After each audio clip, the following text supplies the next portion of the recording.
Okay, welcome everyone to the InfoReady Peer Spotlight webinar today, titled Creating Faculty Review Panels. And the panelist today is Joe Farmer from Boston University. Shout out to Joe. Thank you so much for taking the time today to share your experiences and best practices. And the theme of this webinar, which is managing your review panels and your reviewers. And so just a quick few notes on today's schedule and the logistics. So there'll be about 20 minutes for the presentation. And then the remainder of the time will be Q&A with our panelist, Joe Farmer. Overall, the webinar will be about 60 minutes. So at the end of the hour, we'll call it a day. The phones are muted, so if you do have questions, please submit those via the Q&A option in the webinar tool, in the Zoom tool. So we are recording this, and so we'll clean this up and then send it out to everyone who registered. That way you have a link to the recording that you can view later or even share with your colleagues. Throughout the webinar, there will be a few different polls that pop up, and after the webinar, there will also be a survey as well. Now, having taken care of those housekeeping items, just want to share a little bit about our presenter. I mentioned Joe Farmer from Boston University. He's the program manager and data analyst and research support there. So I would say, Joe would probably tell you this as well. A really big function of his is managing limited submissions and other types of funding opportunities. And so I think as most people on this call know, limited submissions are increasing in number, every year. And so,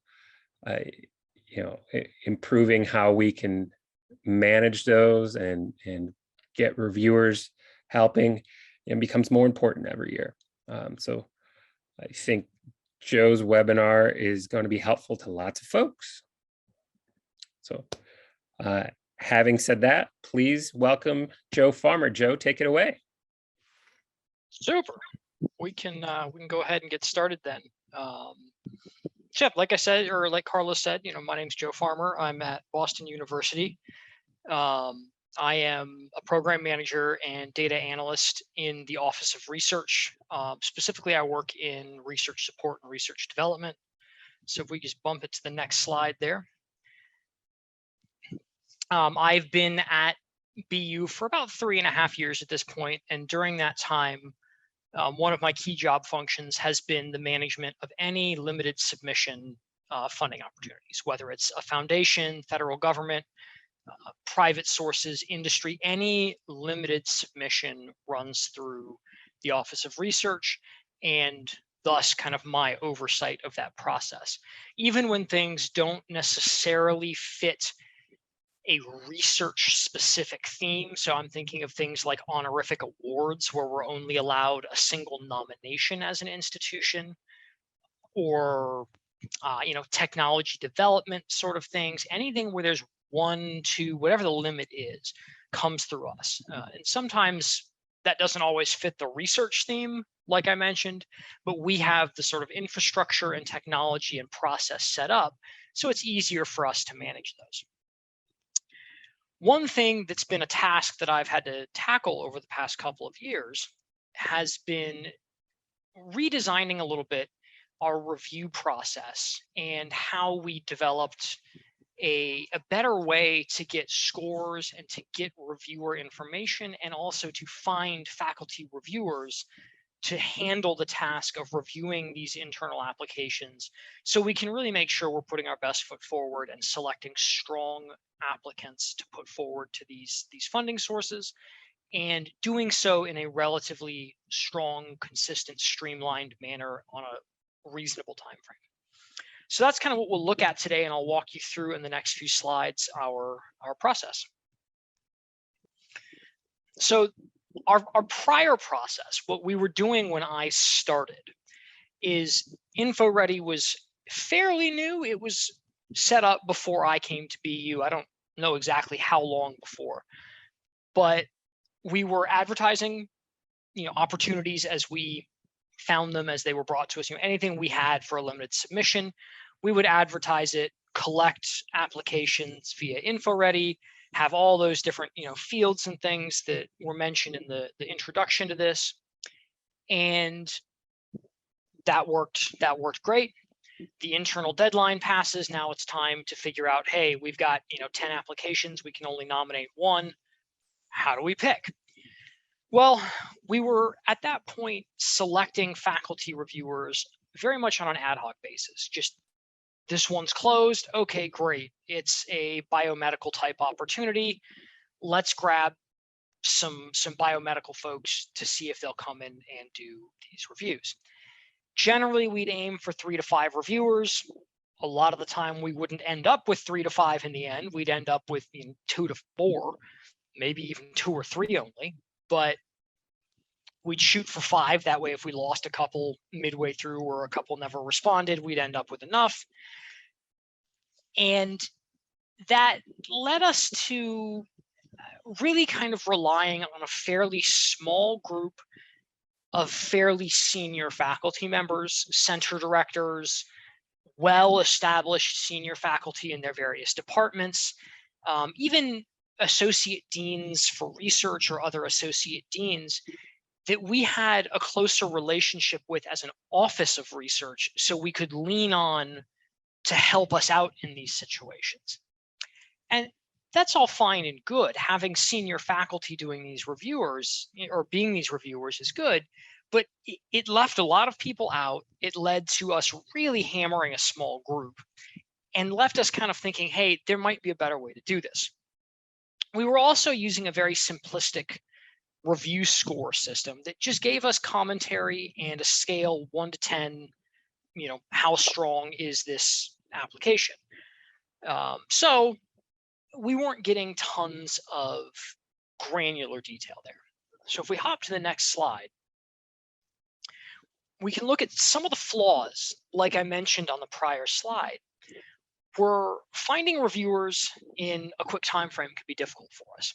If we didn't rely on that select small group of people that we had existing relationships with, mostly for other reasons, not for reviewing internal submissions, if we needed to venture outside that group or wanted to, we a lot of the time would end up with it very difficult times getting them going and getting reviews back in a timely manner.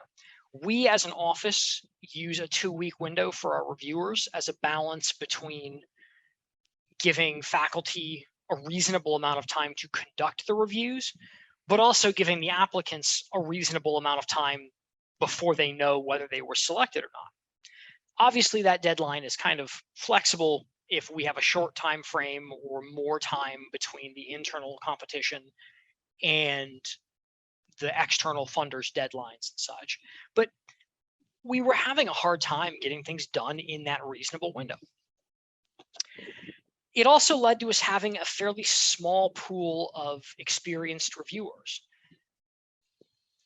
And that led to, kind of in conjunction with the first thing, problems when we needed more complex reviews or we had lots and lots of applications for an opportunity.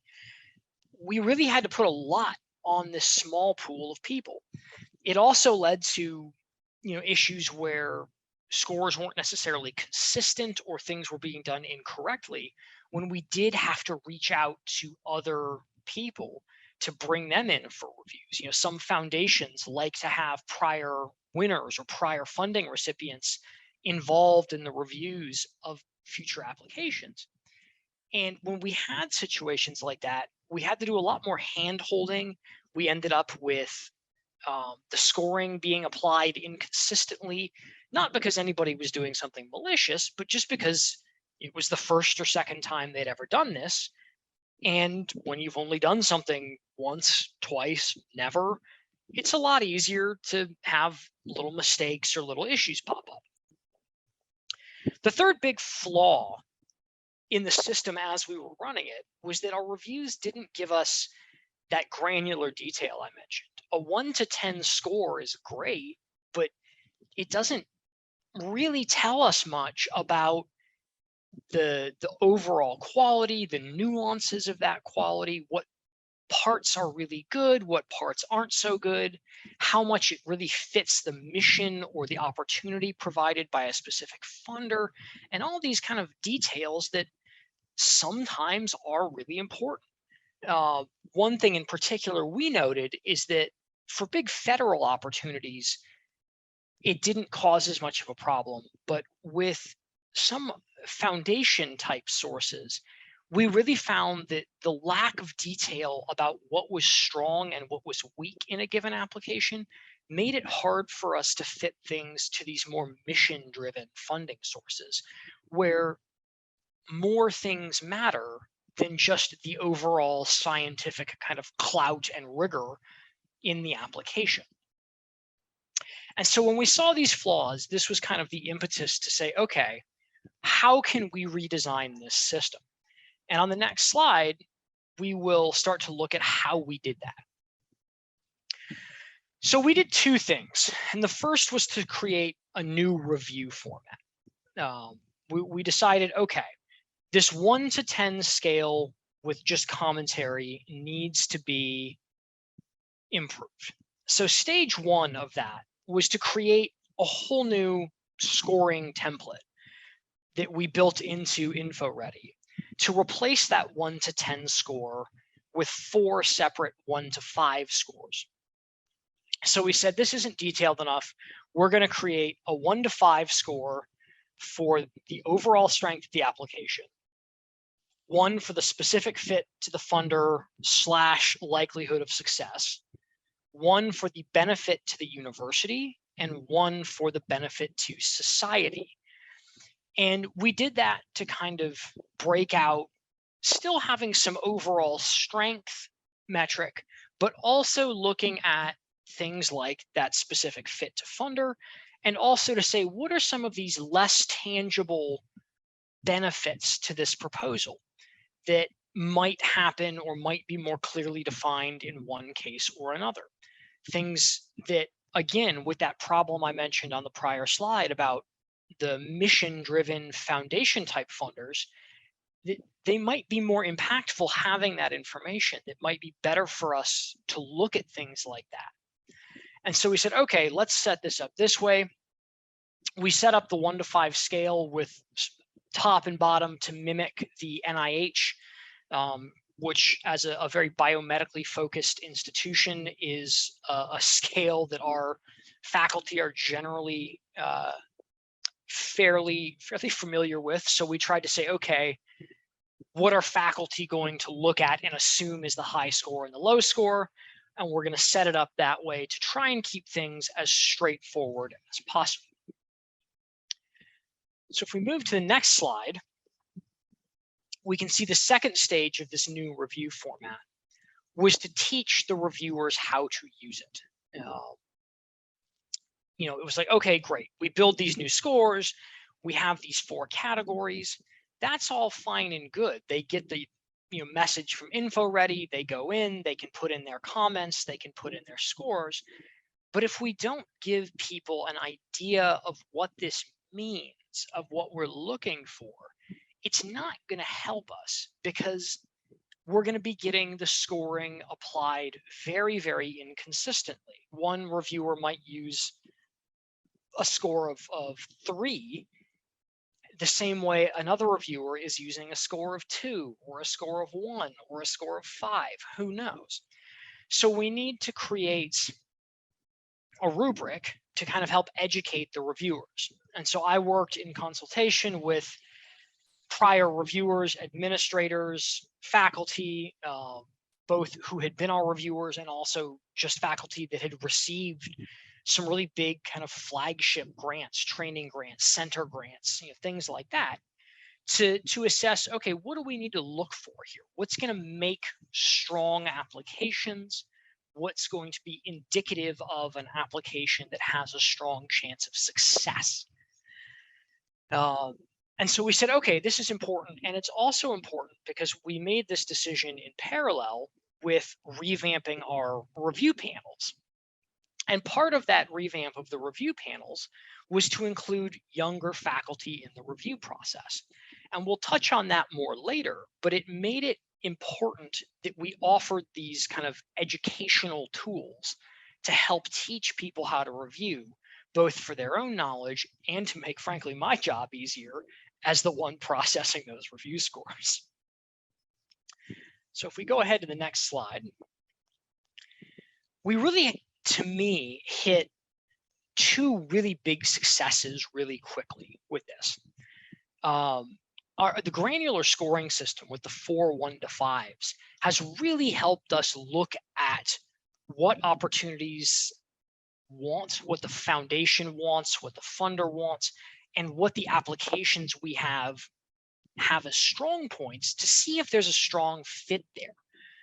Things like that kind of nebulous, benefit to society, that certain foundations have missions that they really want to see fulfilled. They're funding scientific research, but the overall mission of the foundation is to pull something out of thin air, to increase and benefit underprivileged children. Okay, well, on a 1 to 10 scale, we couldn't really tell that.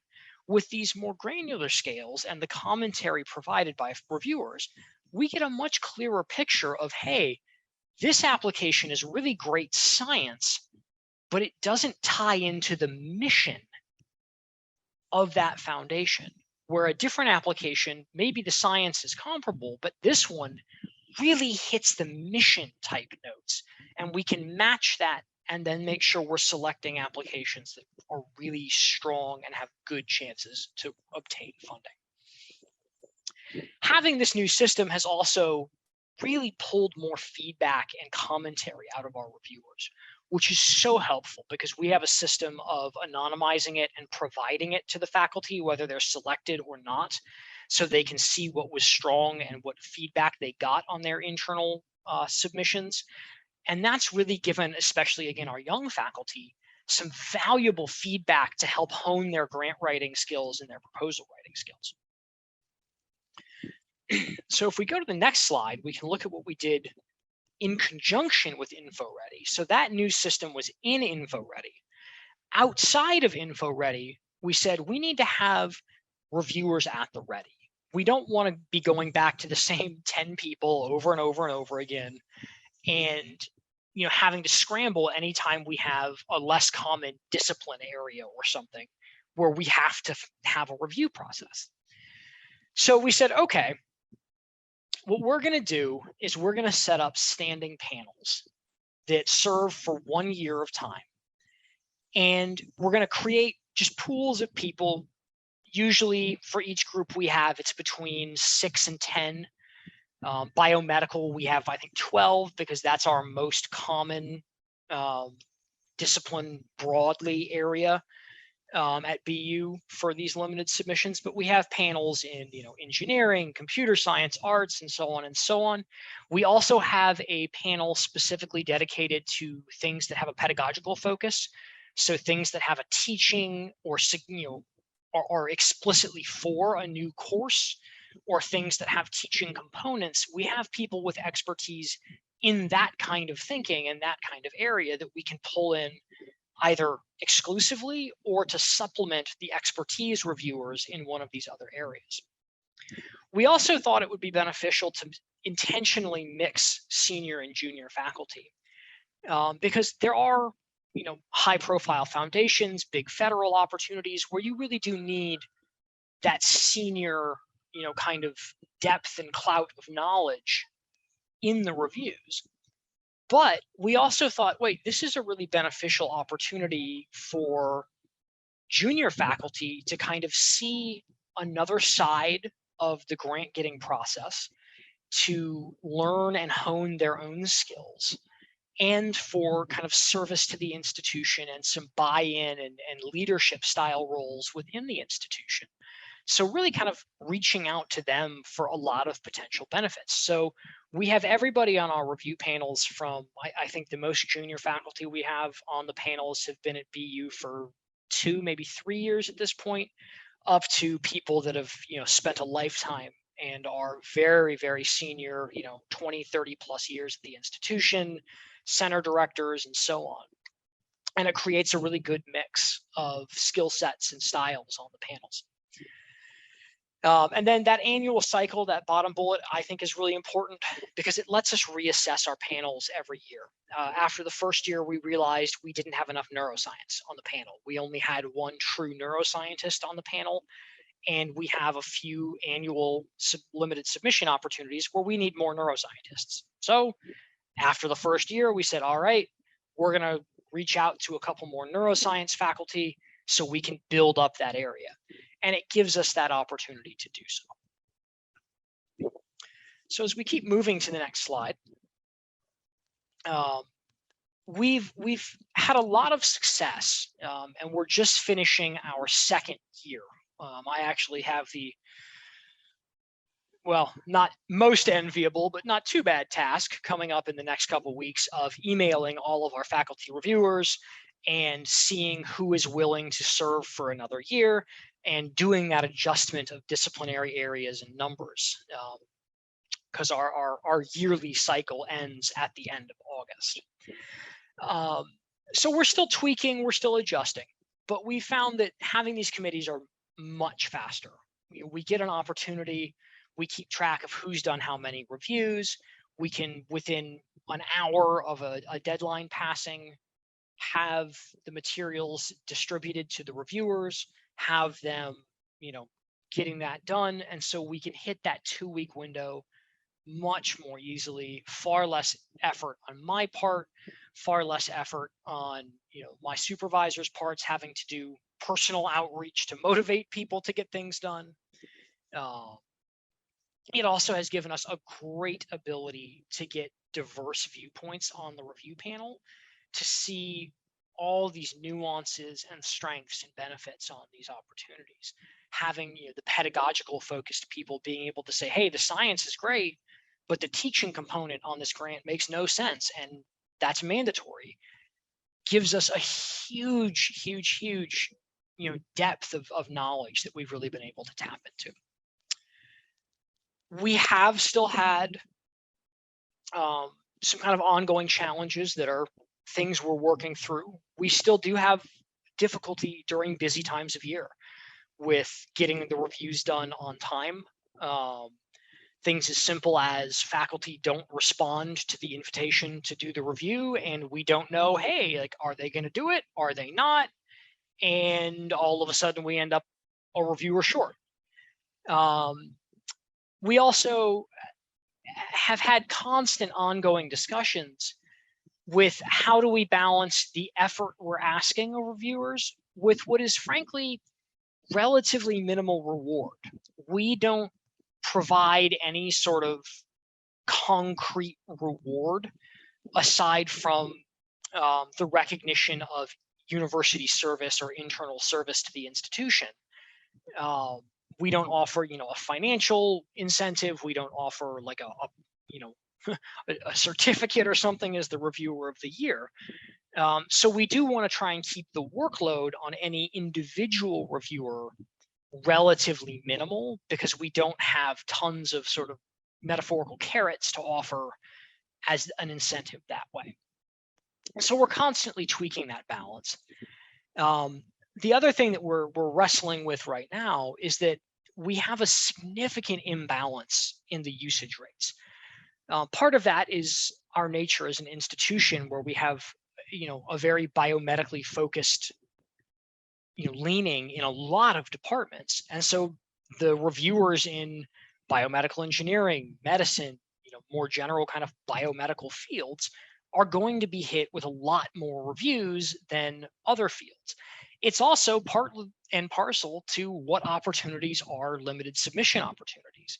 Certain disciplines just have more grant opportunities that are limited compared to others. And so that's another thing we're kind of constantly and ongoing looking at is how can we either, increase the sizes of certain groups or balance better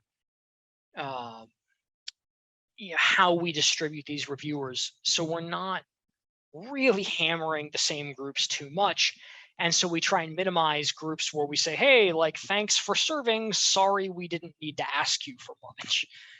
So there are ongoing challenges as we review this and tweak it more and more. So if we jump to the next slide, at this point, that's kind of the general overview of what we do and what we've changed in the past couple of years. And so I think at this point we have that Q&A session that was mentioned at the start. So I think Carlos might be jumping back on, and I'm here. all right. Joe, thank you so much for that insightful overview of how you've done the review panels at BU. It's really fascinating to see how that's evolved. We have quite a few questions coming in, and don't forget, if you have questions, use the Q&A feature. So we have questions that people submitted ahead of time. We've got questions coming in. Also, there's some polls that popped up a couple minutes ago. I'm going to be sharing the results of that with everyone on the call, so you can kind of see how the other people viewing the webinar are handling things on their campuses. So let's get started with the questions. I'll get this one out of the way fast. We had someone ask whether BU was paying reviewers. Joan emphatically answered that question. So thank you for that, Joe. Yeah, I think the reviewers wish we did, but we don't. Well, and sometimes you have to pick your spots, which is what I've heard from other folks as well. You're talking about the carrot. You can't be doling out carrots all the time. Yeah. So first question here, is the review rubric a blanket rubric you use for all limited submissions? Or do you use it as a base and modify as needed for specific competitions and funders? So our rubric is a blanket rubric that we use for all submissions, all opportunities, all types of opportunities. When we bring in reviewers onto these panels, we tell them that, and we tell them that we will look at the scores, as needed based on, who the recipients are, who the funder is, and so on. The tweaking we do opportunity to opportunity is done outside of the rubric, I guess is how I would describe it. When I send things to reviewers, I will separately email them, not via InfoReady, but just on my own, if there are special considerations. So we'll send them a link to the opportunity so they can review that. If we have knowledge of some kind from a contact within a foundation, within a federal source, something like that, where we know, hey, we really need to be on the lookout for blank, we will pass that information to them. But we try and keep that rubric as standard as possible, just for ease of use, so we're not constantly tweaking it and confusing the reviewers. Thanks, Joe. I appreciate that. And there's a related question here to what you just replied with. Quote, do you still need to use ad hoc faculty reviewers? We have a similar system here, but do need to invite ad hoc faculty for some competitions. We do. We do still occasionally use ad hoc reviewers. The most common cause of that would be when a funding source wants to include former winners of funding from that same source. I know off the top of my head, the Pew Foundation, the Pew Charitable Trusts, they really prefer that if you have faculty that have won an award from Pew, that you involve them in the review of potential applicants for funding from Pew. So we have at times been like, okay, let's just real quick, do we have any former winners? Great, let's grab these 2 faculty and throw them on the review panel. And there's other foundations like that. The other thing we'll bring in is if we get a very, very niche, super, super specific limited submission, and where we need to bring in a faculty member with expertise in a very, very narrow area.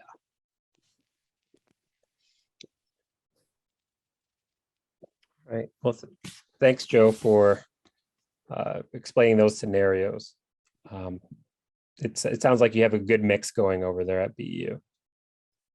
That's the goal, at least. Yeah.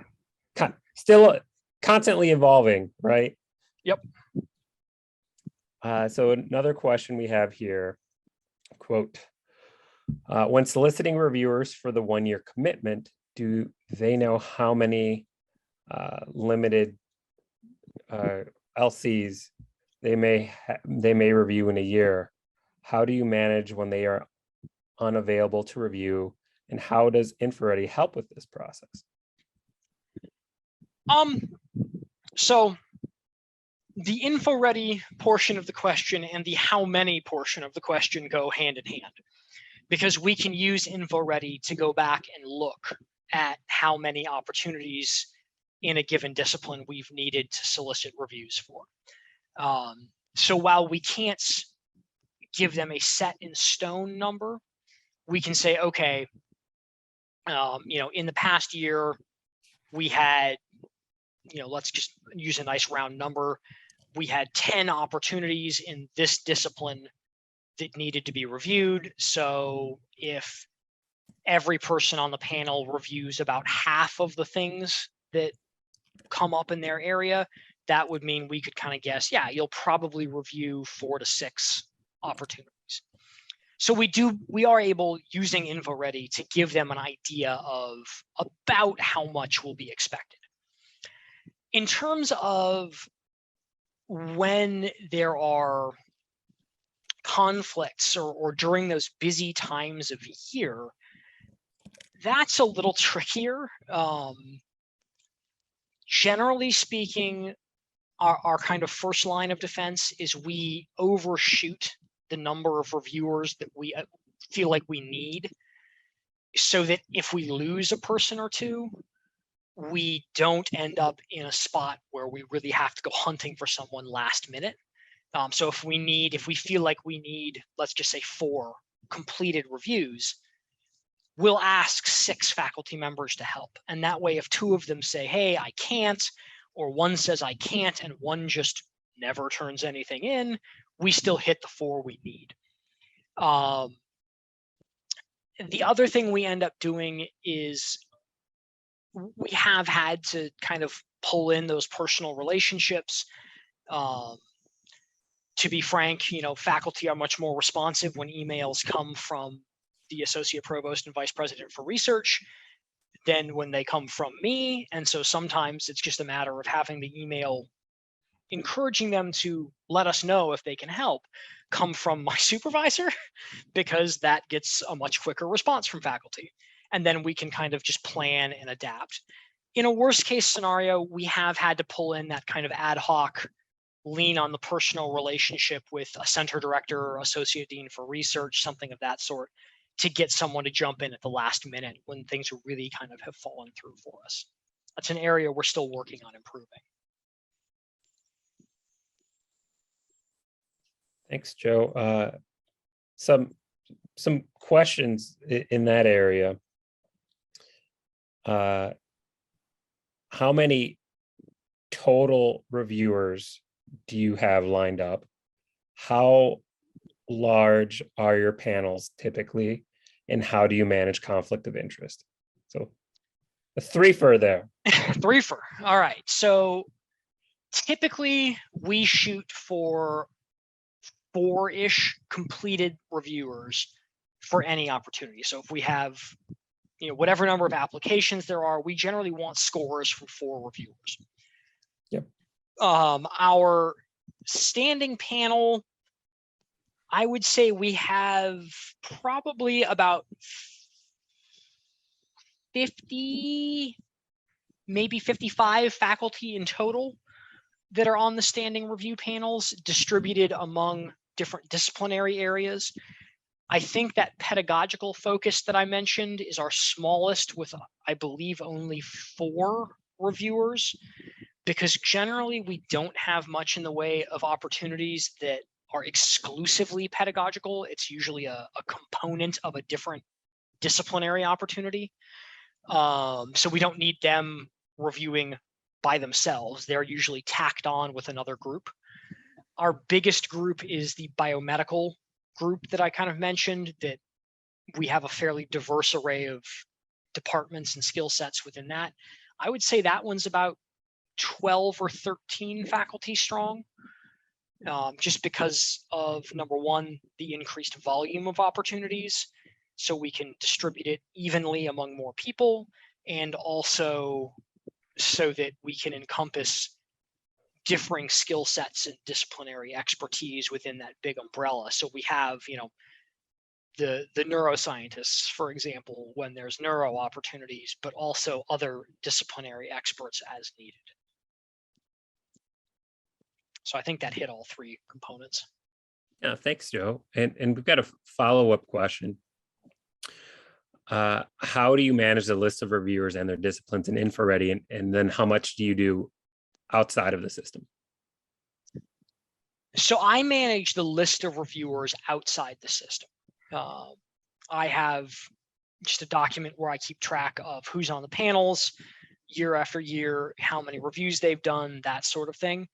And then within InfoReady, I, as they're needed, put them in as a reviewer and then send them the little invitation to review from the opportunity in InfoReady.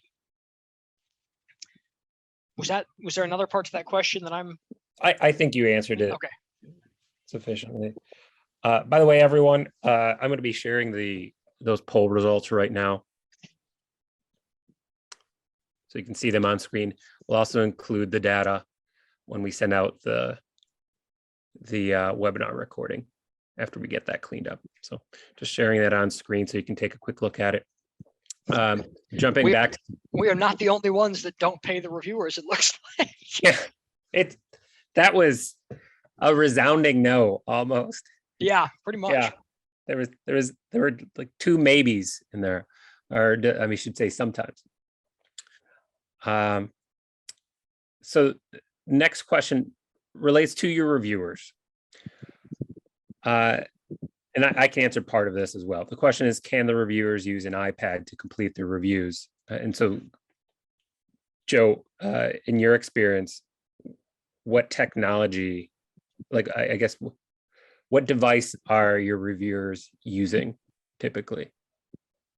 To be honest, their laptops is about all the information I have.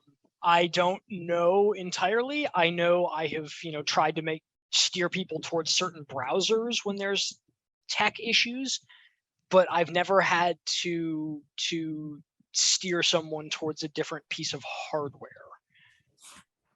So I would leave that, I guess, more to you, Carlos. I don't know what level of compatibility InfoReady has with tablets versus iPads versus laptops, desktops, whatever. Yeah.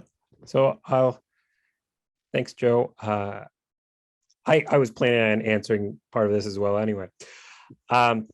So in terms of mobile devices, I would recommend not going any smaller than your standard iPad, because you do need that real estate in order to be able to properly read and assess and enter the review feedback.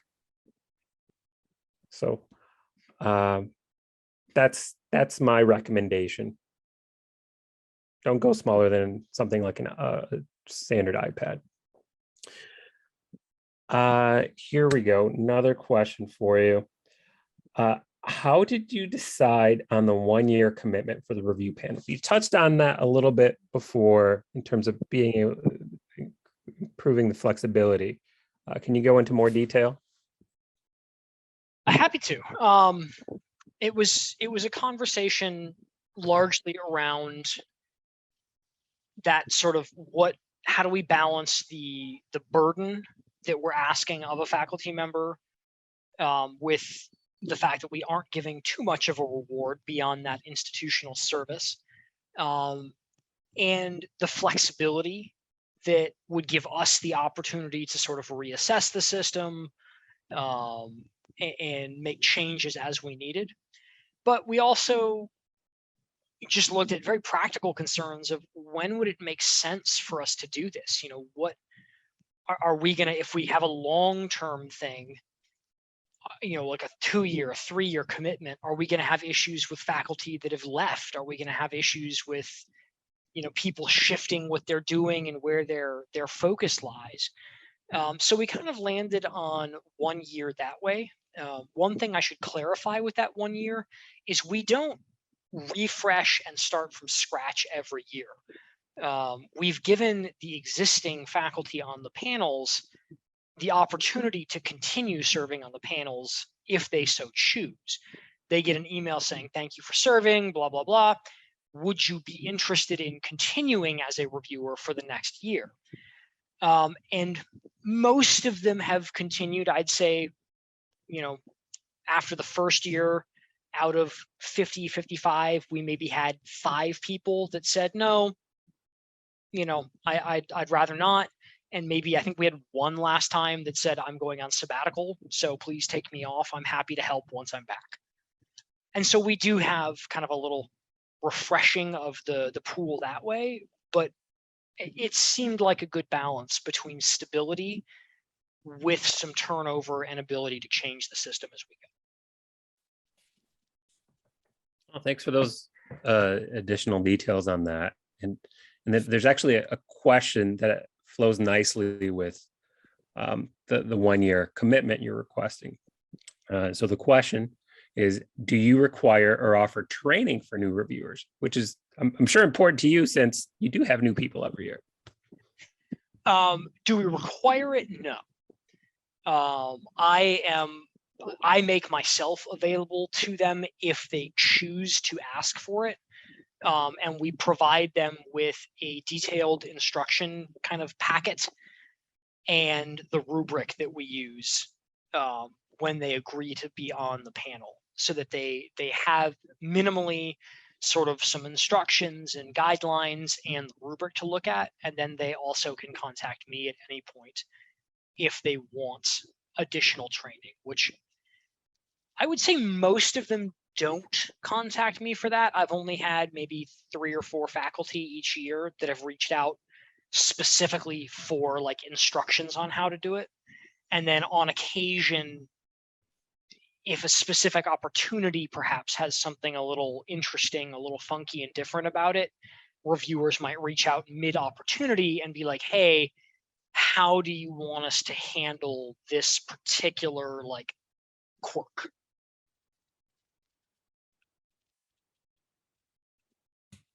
That's great. And I'll add something to that. For reviewers, when they're in Info Ready, we have quite a few help tools available to them. So within the interface, there's a link to a help video for reviewers that goes over the reviewer experience and how to navigate and what the functionality does. And within the support portal itself, there's actually a section of FAQs specifically for reviewers as well. They can get to that if they hover over the help link.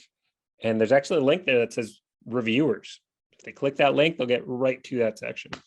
On top of that, there's also a written guide for reviewers as well. You know, there's people are different types of learners. Some prefer video, some prefer written. Some prefer direct instruction. And so if anyone is interested in sharing, making those resources available to your reviewers, feel free to get those links from the support portal and put them on your site. And if you want those links, just type it in the chat or in the follow-up survey, and we can provide them for you as well. Changing gears a little bit. So you mentioned you require 4 reviewers. How do you handle competitions where you have 15 plus submissions? And yeah, does it So just I guess part of the I guess process? when we have something that has a lot of submissions, that it falls into, I guess, one of 3 buckets in my head, kind of reading that question. In one set of cases, we have things where we might kind of distribute that workload to other areas of campus. I am completely blanking on the name of the opportunity at the moment, but I know there's one where the institutional limit is 3 per department. And so in a case like that, where we would get lots and lots and lots of applications, because we can submit 3 from biology and 3 from chemistry and 3 from physics and so on and so on and so on, we farm that review process out to the departments. So instead of saying, okay, we're going to take all 50 applications and review them centrally, we say, all right, chemistry, here are your 5 applications you need to review and pick 3. I'm happy to help you if you need it. And we farm it out that way. The second thing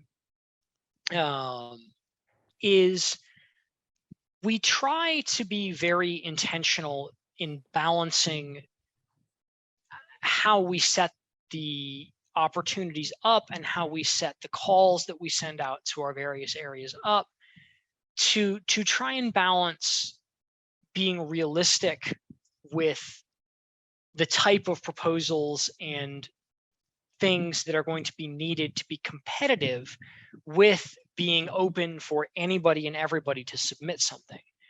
And we never tell someone they can't submit, but the goal of that is to limit the number of submissions we get that are totally non-competitive and just not at all up to the level that would be required for an opportunity, so that we're not sending reviewers, here's 20 applications and 15 of them are just totally not viable. In cases where we do just get that much interest in an opportunity, where we can only submit a few names and we really do just have to do that review, what we'll do is have usually the vice president of research and a person who fills the similar role on our medical campus will get together, and they will do a very brief review, just the 2 of them, to try and filter out some of those kind of just not viable, not up to the level of that particular competition. Are they missing key components? If you need to show evidence that your proposal is high risk, if there's not evidence it's high risk, we will have them as kind of a pre-panel filter it out, and see if we can get the number down that way a little bit. But if we need to, we'll bring in more than 4 reviewers, bring in 6, 8, 10, whatever it takes based on the number, and then kind of distribute them across the various applications, so that we're not dumping, here's 20 reviews you have to complete on every single faculty member on the review panel. It's more like, here's the 6 or 8 that you have to do. And when we distribute it among more than 4 reviewers, we can get 4 scores for each review, or for each application, excuse me.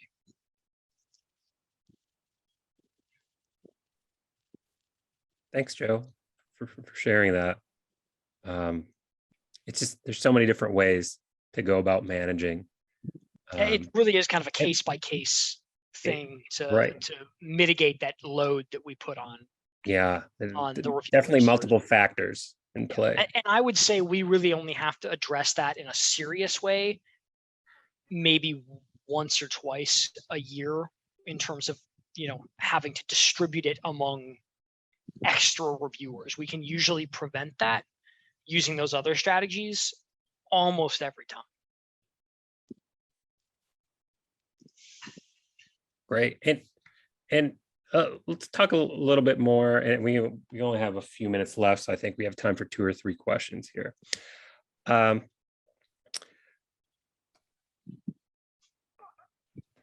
So this is more of a functionality question.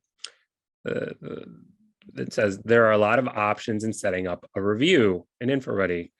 Are there particular features or options that you find helpful for evaluators or for yourself reviewing the reviews? I mean, I wouldn't say there's tons of like nuanced things that really jump out to me as like helpful for me. The simplest thing that helps me the most is when I can just look in the opportunity that I set up and I can just see the average score right there. Because in most cases, we don't do anything to kind of override the reviewers. Like obviously the point of the reviewers is that we're not the ones making decisions. So it's really great for me when I can just set up the template, and I would really emphasize setting up the template and putting in the effort there can save you a lot of time on the back end. We built the 1 to 5 scores, we built in the commentary boxes and made sure that was right so that what comes to us is set up the way we want it. And then that saves a lot of time on the back end where I can just kind of look at, great, here's the scores, here's the averages, proposal 1 and proposal 2 are the winners. I check with my supervisor, it's a green light. All right, notify them, and they're off to the races. So I would say I don't have like super in-depth answers there, but just the best thing that jumps off to me is put the time and effort in to set the template up right, and it will save a lot of effort on the back end. Thanks. I agree with you. Based off conversations with other administrators, they've found that ensuring that you set up a template the way you want it really makes it easy to manage multiple opportunities throughout the year. You set it up, you have the basic format the way you want, use the template to launch an opportunity. You can tweak little things as needed because, we've discussed a few times on this call, there are special opportunities out there. And then it really does ease that administrative burden on you. So about the reviewers, do they ever meet as a group to discuss applications, or are they just reviewing these independently of one another within InfoReady? We made the decision to keep them independent of each other. We actually have it set up. We don't let the reviewers know who the other people reviewing the opportunities are. So it's all done individually and independently. If we do have circumstances where there needs to be a kind of group sit down, that is usually handled separately and would be an ad hoc kind of case by case thing. The most common situation that requires that I can think of, we would solicit reviews from the review panels, collect those, and then it's usually a circumstance where the vice president for research is sitting down with the provost, some of the deans, the university president, people at that level of administration, when we're looking at nominations for very, very prestigious awards, or the university president is having to be the one submit a nomination to a foundation, and so is very invested in making sure that the proposal that gets put forward is of the right kind of caliber. But yeah, the reviewers themselves, we keep very much independence and solo, so that we're getting their individual viewpoint. And if they need support, they can come to me for that. Thanks. Just wanted to share on screen my contact information and my colleagues' contact information. On top of that, the support email address is support@inforeadycorp.com. They are wonderful over there on the support team. They will answer questions in under an hour, sometimes in as little as 5 or 10 minutes. So they're great to work with. I'm sure most of you have had the pleasure of engaging with them in some capacity.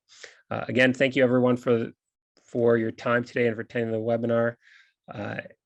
And you have a wonderful rest of your week.